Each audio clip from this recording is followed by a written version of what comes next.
अचरज की बात है, पर भारतवर्ष में शाकाहारी की संख्या कम हो रही है। जहां एक समय में हम 60 से 70% थे, दुनिया में एकमात्र देश, वहां अब हम 30% से भी कम है। अहिंसा भारत में लोग मांसाहार की ओर आकर्षित हो रहे हैं। क्यों? आइए पता करें।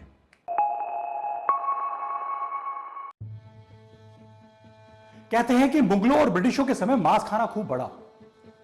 हम इंसान की एक फितरत होती है कि हमें जो शक्तिशाली लगता है हम उनके साथ मिलना चाहते हैं।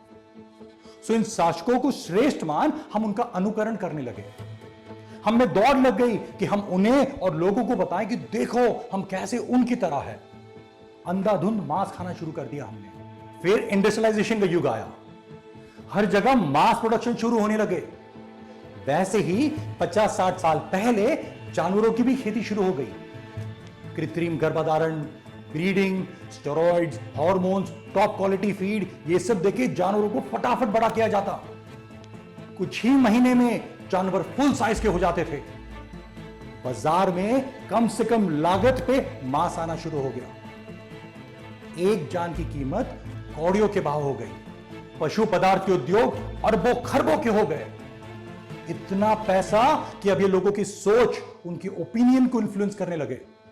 इनके इतने शक्तिशाली लॉबी बने कि ये सरकार पे प्रेशर डालते कि हमें सब्सिडाइज करो, पशु पदार्थ को बढ़ावा दो, ना समझ लोगों से कहो कि पशु पदार्थ उनके लिए अच्छा है। इस तरह अपने पैसे की ताकत से ये लोगों की सोच को बदलने लगे। सहमत नहीं है आप मुझसे? ठीक है, चलिए कुछ तथ्यों को देखते हैं। पिछले कुछ दिनों में कितने एड्स देखे आपने कि फल, फूल, सब्जी, अनाज खाएं? और कितने एड्स देखे आपने कि मांस, मच्छी, अंडा, पनीर, चीज, बर्गर ये सब खाएं? वैसे आपके समझ के लिए बता दूं, पनीर भारतीय व्यंजन नहीं है। हमारे फिल्मों और एड्स में अमीर आदमी को क्या खाते हुए दिखाते हैं? आपके सेलिब्रिटी कौन से एड में आते हैं हमें पता भी नहीं चलता। और हमारे दिमाग में एक छवि, एक इमेज बन जाता है कि अगर आपको सक्सेसफुल, पावरफुल, अमीर होना है तो इनकी तरह नॉनवेज खाओ, वरना आप इनके विपरीत हो जाओगे। और दुख की बात है कि हमारे सेलिब्रिटीज भी पैसों के लिए ऐसे घटिया ऐड करते हैं जहां वो लोगों से कहते हैं कि मरे हुए जानवर का मांस खाओ, ना मारे हुए जानवर का लाश खाओ। अपने पैसे के पावर से ये पशु पदार्थ उद्योग पेड स्टडीज और रिसर्च भी कराने लगे। और इनके स्टडीज वैसे ही होते हैं जैसे एक भ्रष्ट सरकार जांच कमेटी नियुक्त करती है जिसका परिणाम पहले से तय होता है। झूठ। 30-40 साल पहले सिगरेट के बारे में भी ऐसे ही था। ये टोबैको कंपनी के पास इतना पावर था, इतना पैसा था कि उन्होंने इतने एड्स किए, इतना मार्केटिंग किया, इतना ब्रेन वॉशिंग किया कि सारे सेलिब्रिटी सिगरेट फूंकते। फैशन था ये, स्टाइल था ये। डॉक्टर्स भी पैसे लेके इनके प्रोडक्ट्स को एंडोर्स करते कि सिगरेट मस्त है। सरकार ने भी इसके सारे दुष्परिणाम को अनदेखा कर दिया, बताती नहीं थी। फिर लोगों ने आंदोलन किया, जैसे हम आंदोलन कर रहे हैं पशु पदार्थ के खिलाफ, और सच्चाई बाहर आई। वैसे ही पशु पदार्थ में लाख खामियां होने के बावजूद ये सिर्फ आधी अधूरी बातें लोगों को बताते हैं कि ये बेस्ट प्रोटीन है, ये सबसे कंप्लीट प्रोटीन है, सेहत के लिए मस्त है, इम्यूनिटी के लिए मस्त है, इत्यादि इत्यादि। और ये सब सिर्फ अर्ध सत्य है। सबसे बड़ा कमाल पशु पदार्थ उद्योगों का यह है कि कैसे उन्होंने हमसे एक्सट्रीम क्रूएल्टी, अत्यंत क्रूरता को छुपाया और हमारे मस्तिष्क में नॉर्मलाइज कर दिया।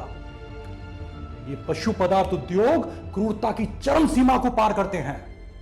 ये सिर्फ और सिर्फ क्रूर हैं। सम्राट अशोक ने हिंसा और क्रूरता को देखा, पूरा देखा, और वो हिल गए और उन्होंने आजीवन अहिंसा का व्रत लिया।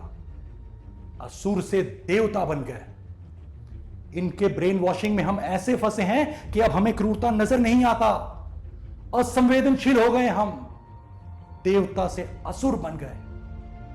अरे हमारी छोड़िए, इनके प्रोपोगेंडा और ब्रेन वॉशिंग में हम सब ऐसा फंसे हैं कि स्कूल में हम अपने बच्चों को सिखाते हैं कि मांस, मच्छी, अंडा खाएं।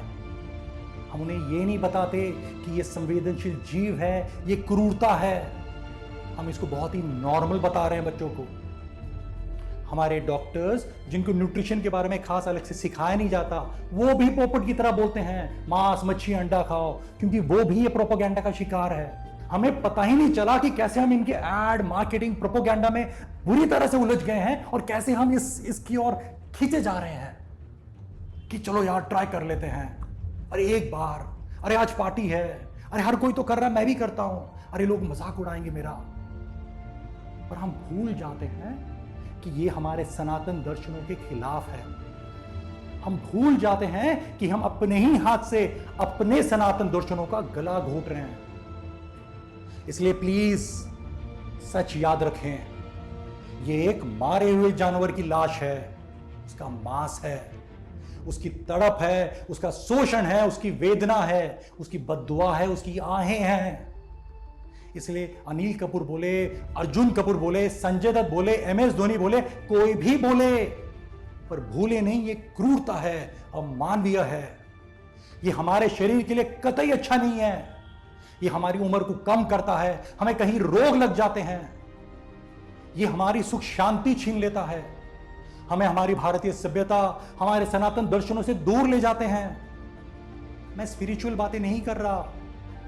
अरे कैसे हम किसी पशु को मार, उसका शोषण कर, उसे तड़पा के सुखी रह सकते हैं? राक्षस है क्या हम?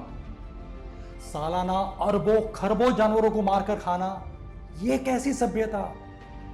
ये सभ्य व्यवहार नहीं है। This is not right, this is not cool.